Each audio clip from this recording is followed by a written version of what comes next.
හිටපු සෞඛ්‍යමති අද කූඩුවට නගිනවා සාක්ෂි දෙන්න. කලින් කාපු බීපු ගෙදර මම තමුන්නාන්සල සහතිකයක් දෙන්නම්. මේ 2026 වසර ලංකා ඉතිහාසයේම දූෂිතයන්ට, පංචනිකයන්ට, හොරුන්ට හිරගෙවල් නියම කරපු වසර බවට මේ වසර පත් වෙනවා. ප්‍රවීණ දේශක දමින්ද දිසානායක මෙහෙවන උපාධිගුරු විභාගයේ අවසන් සම්මන්ත්‍රණ මාලාව ආරම්භේ. දේශන 60යි පීපල්ස් 60යි රුපියල් 2500ක් පමණයි. රට පුරා රැස්වීම 21ක් තියන්න. லங்கா இතිහාසයේ පළමු වතාවට இலங்கை வரலாற்றில் முதல் முறையாக රට පුරා நாடு முழுவதும் දසදහස් සංඛ්‍යාත ජනතාවක් ஆயிரக்கணக்கான மக்கள் ජාතික ජනබලවේගයත් එක්ක தேசிய மக்கள் சக்தியுடன் ඒ ආණ්ඩුව කරේ තියෙන විශ්වාසය, இந்த அரசாங்கத்தின் மீது உள்ள நம்பிக்கை, ආණ්ඩුවට තියෙන බැඳීම அரசாங்கத்தோடு உள்ள අද සෑම නගරයකම පෙන්නනවා. இன்று அனைத்து நகரங்களிலும் මම காட்டுகிறார்கள். කියන්නේ එකයි. நாங்கள் கூறுகின்றோம் ஒன்றுதான். ඔය සුම්බුන් ඔක්කොම එකතු වෙලා இந்த சிதறிய துண்டுகள் எல்லாரும் එක சேர்ந்தாலும் තැනකට ඇවිල්ලා ஒரு இடத்துக்கு வந்து මේකෙන් භාගයක් පෙන්නන්න. இதுல பாதி கூட்டி காட்டுங்களே, මේ ජනගහනෙන් කාලක් පෙන්නන්න. இதுல ஒரு காவாசி கூட்டி காட்டுங்க. முடியாது. ඒගොල්ලෝ ඉන්නේ කොතනද? அவங்க எங்க இருக்கிறாங்க? හතර පස් දෙනෙක් පොඩි කල්ලියක්. මේ රටේ ජනතාව කලබල වෙන්න ඕනේ. இந்த நாட்டு மக்கள் பயப்பட தேவையில்லை. හැබැයි ඒගොල්ලෝ කලබල වෙන්න ඕන. ஆனால் அவர்கள் பயப்பட வேண்டும். ඇයි? ஏன்?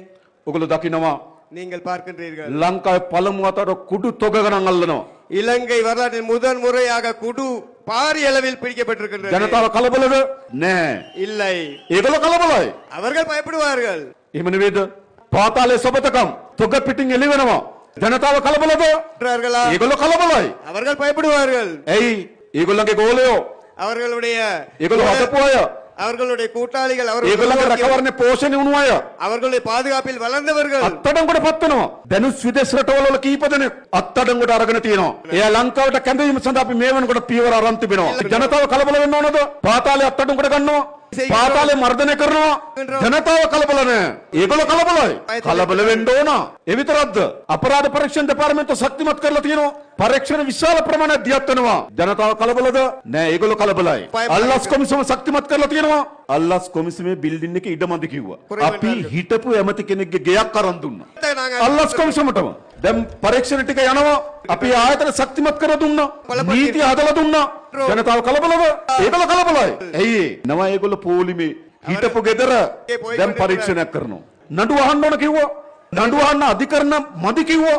අලුත් අධිකරණ දැම්මා. කොහෙද දැම්මේ? හිටපු ඇමතිවරුන්ගේ ගෙවල් අධිකරණ බවට පත් කරා. එදා කාලා බීලා සැපේ හිටපු ගෙවල් அன்று குடித்து தின்று අද විත්ති කූඩට නැගලා නඩු අහනවා. හිටපු සෞඛ්‍යමති අද කූඩුවට නගිනවා සාක්ෂි දෙන්න. කලින් කාපු බීපු ගෙදර මොකද වෙලා තියෙන්නේ? අධිකරණ හදලා දීලා තියෙනවා. நீதிமன்றம் உருவாக்கி இருக்கின்றோம். ශක්තිමත් කරලා තියෙනවා. ජනතාව කලබලද? ඒගොල්ලෝ කලබලයි. ඒගොල්ලෝ කලබල වෙන්න ඕන. මම තමුන්නාන්සල සහතිකයක් දෙන්නම්. මේ 2026 වසර 26 வருடம் ලංකා ඉතිහාසයේම இலங்கை வரலாற்றில் දූෂිතයන්ට, ஊழல்வாதிகளுக்கு, වංචනිකයන්ට, திருடர்களுக்கு, හොරුන්ට திருடர்களுக்கு හිරගෙවල් නියම කරපු වසර බවට මේ වසර පත් වෙනවා. சிறை கூடத்துக்கு அனுப்பும் வருடமாக இது மாறும் என்பது මේ මැයි මාසෙම இந்த மே மாதத்திலேயே 10 දෙනෙකුගේ නඩු තියෙනවා අධිකරණේ. මේ ඊයේ එක නඩු තීන්දුවක් ලබා දෙන තීන්දු කරා. ஒரு வழக்கு தீர்ப்பு ஒன்று ඒ வந்தது. නඩු තීන්දුව මැයි මාසෙ එනවා. அந்த வழக்கு தீர்ப்பு மே மாதம் வருகின்றது. මොකද්ද සිදුවෙමින් තිබෙන්නේ? என்ன நடந்து கொண்டிருக்கின்றது? වේගයෙන් වංචනිකයන්, ஊழல்வாதிகள், දූෂිතයන්, කුඩු ව්‍යාපාරිකයන්, குடு வியாபாரிகள், පාතාලයෙන් பாதாள கோஷ்டிகள் හිරේට යමින් තිබෙනවා. සෙන්ටර් කොටේ නඩු අහමින් තිබෙනවා. வழக்கு நடந்து கொண்டிருக்கின்றது. කට්ටිය කලබල වෙනවා. කලබල වෙන්නේ නැත්නම් තමයි පුදුමේ. දොරකට දැවිලා තියෙන නීතිය තමුන්නාන්සල සූදානම් වෙන්න. ඒ සෑම අපරාධකරුවෙක්ම இந்த අனைத்து குற்றவாளிகளையும் නීති හමුවට ගෙන යාම සඳහා சட்டத்தின் முன் கொண்டு வருவதற்காக තමුන්නාන්සල අපිට ජනවරමක් ලබා දුන්නා. நீங்கள் அதுக்கான மக்கள் ஆணையை අපි ඒ வழங்கி ජනවරමට අනුව කටයුතු කරනවා. அதற்கேற்ப நாங்கள் செயற்படுகின்றோம். පරම්පරාවෙන් ජනාධිපතිවරුද, පරම්පරාවෙන් අගමැතිවරුද, ඒව ගැන අපි මනින්නේ නැහැ. හිටපු ජනාධිපතිගේ බිරිඳද, ජනාධිපතිගේ පුතාද, හිටපු ජනාධිපතිගේ බෑනද, மருமகனா හිටපු ජනාධිපතිගේ මස්සිනාද ભેදයක් නැහැ. எந்த வேறுபாடும் கிடையாது. නීතිය සමානව ළඟට එනවා. சட்டம் அனைவருக்கும் சமம். ඔච්චරයි තියෙන්නේ. අපි කියන්නේ එකයි. දේශපාලනයට එන්න කලින් ඒගොල්ලෝ අර- ඥාතීන්ට වරෙන්තු නිකුත් කරලා තිබෙන්නේ.